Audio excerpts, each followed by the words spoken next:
Better late than never, right, chat? This may be one of the fastest chapter views I'll ever get out of me. The brother got work in the morning, so we gotta make this one a little quick. I know the spoilers have already dropped for JJK Modulo 21. I'm not even worried about them right now. I just knew I had to come on here and talk about the chapter real quick. So we gonna go into chapter 20 of JJK Modulo right now. Shout out to all y'all who showed love on that 1-to-1 adaptation video I dropped the other day on YouTube and TikTok. Really appreciate it. For all y'all supporting on both ends, why not follow and subscribe? It's free. Just putting it out there if you was interested and needed my permission to do so. You have my blessing. And then in chapter 20 of JJK Modulo entitled Old Soldiers Never Die. Start the chapter off with this very lit cover page for the chapter. We got Yuka moments before she summoned General Maharaga. We got Tsurugi and Rika combination. The ring and Maharaga's wheel. Like, this is just an elite cover page. Before we officially get into the chapter, we get two little excerpts on Mino's search for Yuji Itadori. First part of that basically just shows that Yuji is still gambling at his big age. Good that he's able to find something to take the edge off despite his unfortunate reality of, being immortal and outliving all his friends. And then we get confirmation that Todo, somewhere in the JJK world, is still alive. Will he show up before the end of Modulo?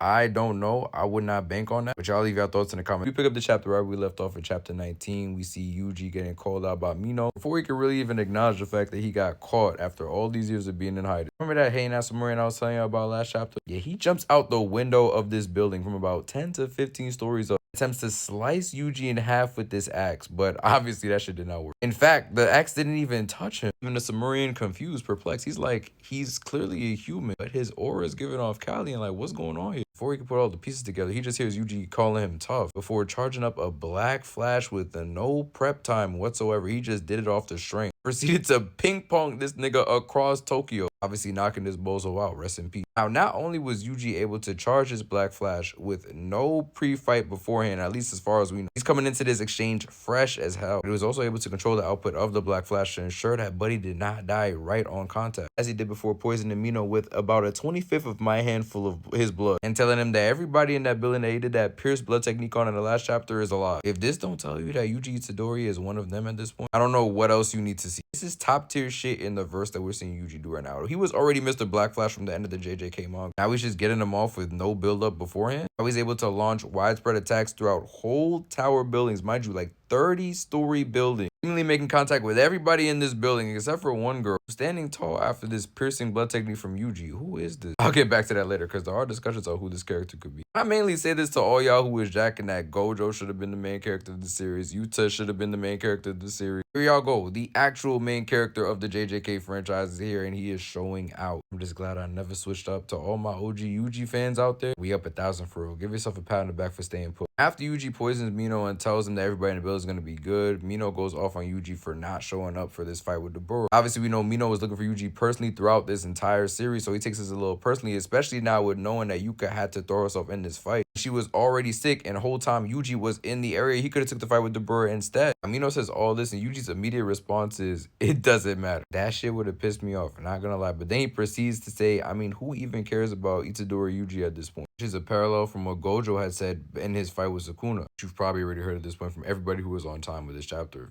Right after this, Yuji says, they say old soldiers never die, they just fade away. What I think Yuji means by all that he's saying right now is that essentially nobody cares that Yuji Itadori is still around. They just care about what he can do for them. And he's willing to serve. He's always acknowledged himself as the cog in the machine since the early days of JJK. During his fight with Choso, he says that. He says he might not be the one to free Gojo, but at the end of the day, if I could take down Choso right here, it'll make it a lot easier for the one who can to do that. What I take from this is he's never wanted to put himself in a position to be the main character, but he knows in this moment now that he has the strength to hold it down if Yuta's grandson cannot handle this fight against Maru. He says the same thing about Maharaga and Yuka versus Dabura. Like, if either of them get taken down, I'm gonna step in, do the dirty work, and make sure everybody is safe. Right now, my job is to make sure that nobody interferes with either of their fights. Now, yes, he could have easily jumped into this fight with Dabura and probably cooked bro because that was before Dabura had this awakening of his light speed. But how would that serve the greater Jujutsu world if he's the only one that's taking care of these threats? It's the same thing that Gojo tried to do in JJK. Got all these sorcerers right, and they were ready for that fight with Sukuna when the world needed them to be molded. Had he not done that, the world would have been cooked. Sukuna still would have been at the top at this point. Big up to Yuji for recognizing this, and even though Mino says he won't forgive him for what he's done in this moment, She just has the most mature response ever. Well, at least it won't be as lonely than knowing somebody's thinking about me. Even consulted Gojo asking him, wasn't this the right thing to do, sensei? There's great moments from Yuji already, and we're just getting started with his character in this chapter. Before I move on to Dabura versus Maru, I did want to talk about that girl that survived the onslaught that Yuji launched in that building in the last chapter. I want to get y'all opinions on who she could be. A lot of people are speculating that she could be Megumi's granddaughter, Yuji's granddaughter, Gojo's granddaughter. I don't know whose granddaughter she is, but I definitely do think that she has to be related to somebody from the main cast of JJK, descended from one of their families, because I feel like Yuji intentionally did not touch her with this attack that he launched in that building. Either that, or maybe she is one of Gojo's descendants and she has a limitless technique. I just don't feel like there was enough setup for Gojo to have a child and then for that child to have another child in the original series, but maybe there was. I don't know, but I do feel like she's related to somebody from the main cast of the original series. I mean, we even have Tsurugi saying that he is afraid of her over anything else. So they know each other from somewhere. Where? We still gotta find out. Y'all leave y'all bets in the comments on who y'all think she is at this point in time. Get back to the fight with Dabura versus Maharage, and right after Dabura finds out how reverse curse technique works, thinks to himself, what if I turn this positive and negative curse energy into a curse technique? And Maharage's face in the next panel is just like,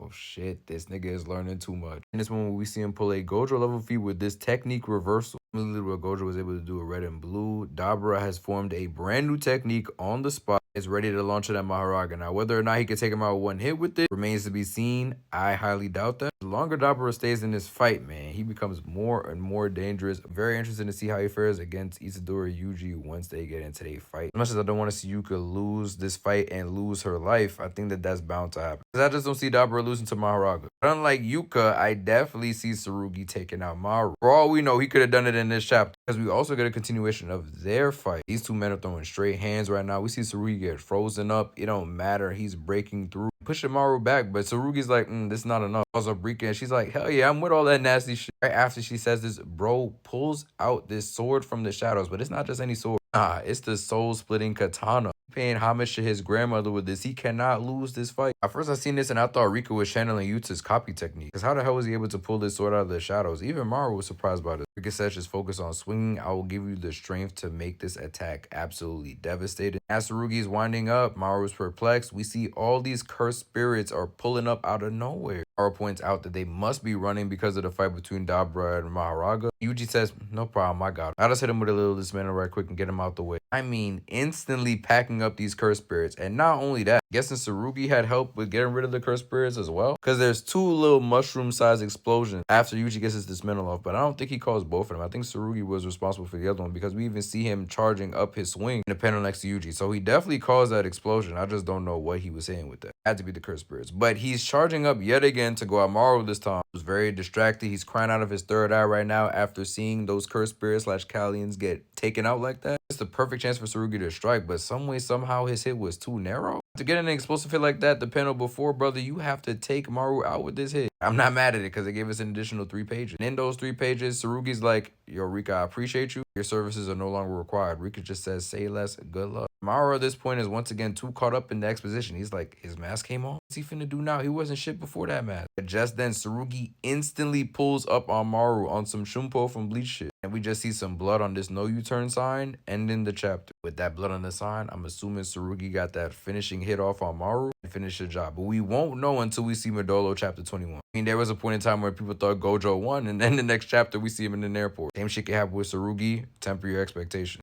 All that said though, man, what a great chapter. So much out of Yuji in this one. Supporting the next generation of great Jujutsu sorcerers. Iori's generation could not relate. And that he's still willing to serve as a cog in the machine after all these years. And these developments in Dabura and Tsurugi's fights was definitely great as well. Looking forward to seeing what Tsurugi gets into if he did in fact take out Maru in this chapter. It will be very tragic. We see that these two friends did not want to fight from the offset. They're fighting for their people who can't get on the same page, so it was bound to happen. Give this chapter a 9.5 out of 10. Loving the direction Modulo's going in. I'm looking forward to the next chapter. Y'all leave your thoughts on it in the comments. No spoilers if you've seen them already. Here I said it's going to be a short video and we're at a 9.5 minute mark. I'm about to be cooked in the morning, but I hope y'all enjoyed the video. I'll talk to y'all in the next one. Peace.